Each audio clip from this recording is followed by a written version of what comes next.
میرا قرآن ہے میرا منصور، میرا قرآن ہے میرا منصور، میرا قرآن ہے میرا منصور۔ السلام علیکم ناظرین، جناب محی الدین غازی صاحب کی کتاب قرآن مجید کا پیغام عمل سے 7ویں پارے کا خلاصہ ملاحظہ فرمائیے۔ بسم اللہ الرحمن الرحیم۔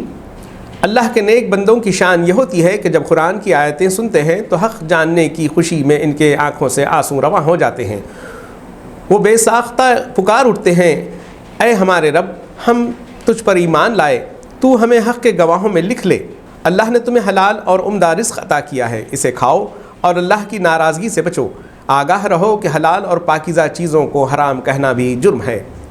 غلط بات کی قسم مت کھاؤ، اور کھائی ہے تو اس پر عمل نہ کرو اور اس کا کفارہ ادا کرو، اور غلط قسمیں کھانے سے پرہیز کرو۔ شراب اور جوا اور تھان اور پانسے کے تیر سب گندے اور شیطانی کام ہیں، ان سے دور رہو۔ شیطان چاہتا ہے کہ اس طرح تمہارے درمیان دشمنی اور کینہ پیدا ہو جائے اور اللہ کے ذکر اور نماز سے تمہیں غافل کر دے۔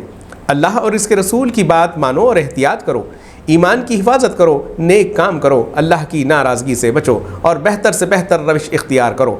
اشہر حرم میں خشکی کا شکار نہ کرو، اس میں تمہارا امتحان ہے۔ اس سے ثابت ہوتا ہے کہ بندے اللہ سے کتنا ڈرتے ہیں۔ اللہ سامنے نہیں ہے پھر بھی اس سے ڈرتے رہو۔ پاک چیزوں سے دلچسپی رکھو اور ناپاک سے اجتناب کرو، ان دونوں کے فرق کو سمجھنے کی کوشش کرو، اس طرح اللہ کی ناراضگی سے میں تمہاری بھلائی ہے۔ جانوروں کو دیوتاؤں کے نام پر آزاد چھوڑ دینے کا حکم اللہ نے نہیں دیا ہے، یہ اللہ پر جھوٹ باندھنا ہے۔ یاد رکھو، دین وہ ہے جو اللہ کی کتاب میں ہے، دین وہ نہیں ہے جو تمہارے آبا و اجداد سے تمہیں ملا ہے۔ اپنے ایمان کی حفاظت کرو، دوسروں کی گمراہی تمہیں راہ راست سے نہ ہٹا دے۔ وصیت کے سلسلے میں محتاط رہو، اگر تم کسی وصیت کے گواہ ہو تو اپنی گواہی کا سودا مت کرو اور نہ گواہی کو چھپاؤ، خواہ اس سے تمہارے کسی رشتہ دار کا مفاد وابستہ ہو۔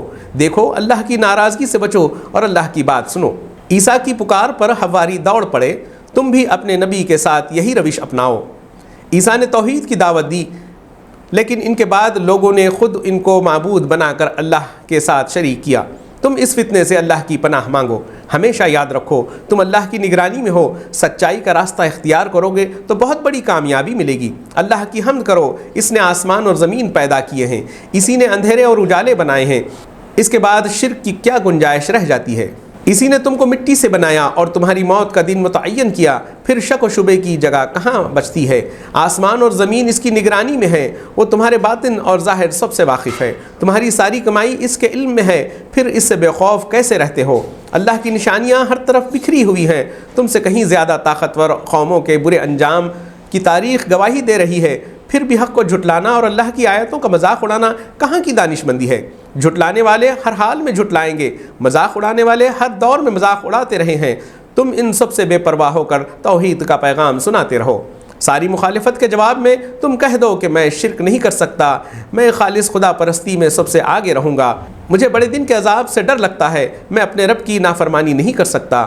تم ہر طرح کے شرک سے برات کا اعلان کر دو اور کہہ دو کہ سب سے بڑی گواہی تو اللہ کی گواہی ہے، اسی نے یہ قرآن بھیجا ہے اور مجھے حکم ملا ہے کہ اس کے ذریعے سب کو خبردار کر دوں۔ دیکھو، بہت بڑا ظلم یہ ہے کہ اللہ کی طرف کوئی جھوٹی بات منسوب کی جائے، اور یہ بھی بہت بڑا ظلم ہے کہ اللہ کے ہاں سے جو دین آیا ہے اسے جھٹلایا جائے۔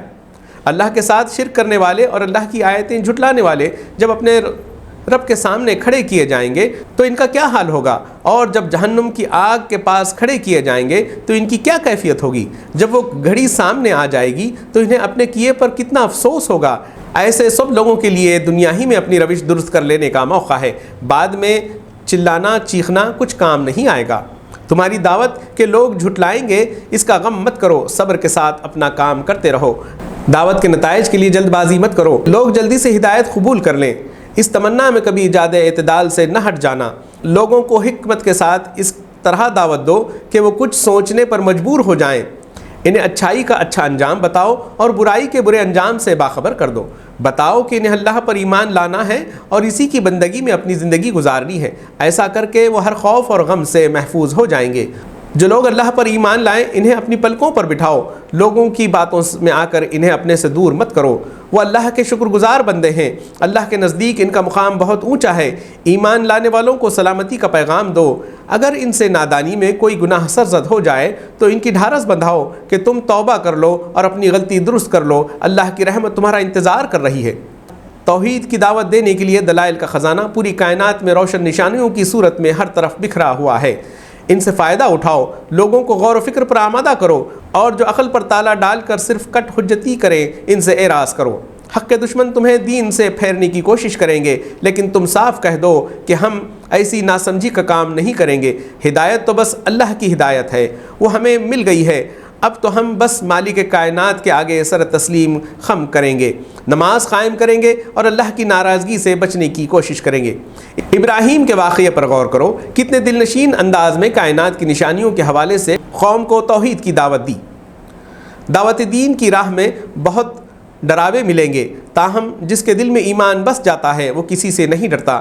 دنیا میں کفر اور شرک کے علمبرداروں سے مرعوب نہ ہو جاؤ، تمہارے سامنے نبیوں کا وہ مبارک سلسلہ ہے جو سیدھے راستے پر تھے، جن کی زندگی نہایت خوبصورت زندگی تھی، جو نیکیوں کا پیکر تھے، جنہیں اللہ نے سارے انسانوں پر فضیلت عطا کی تھی۔ بس انہی کا راستہ اختیار کرو۔ تمہارے پاس یہ مبارک کتاب ہے، اس کے ذریعے لوگوں کو خبردار کرتے رہو۔ جو آخرت کی فکر کرتے ہیں اور جنہیں اپنی نمازوں کی قبولیت کا خیال ہے وہ اس سے فائدہ اٹھائیں گے۔ یہ لوگ اللہ کے علاوہ جن دیوتاؤں کو پوجتے ہیں انہیں گالیاں نہ دو، ایسا نہ ہو کہ وہ حد سے آگے بڑھ کر بے جانے بوجھے اللہ کو گالیاں دینے لگیں۔ دین کی دعوت ایک پاکیزہ عمل ہے، اس کی پاکیزگی کا خیال رکھو۔ ناظرین، 7ویں پارے کا خلاصہ مکمل ہوا۔ اللہ حافظ۔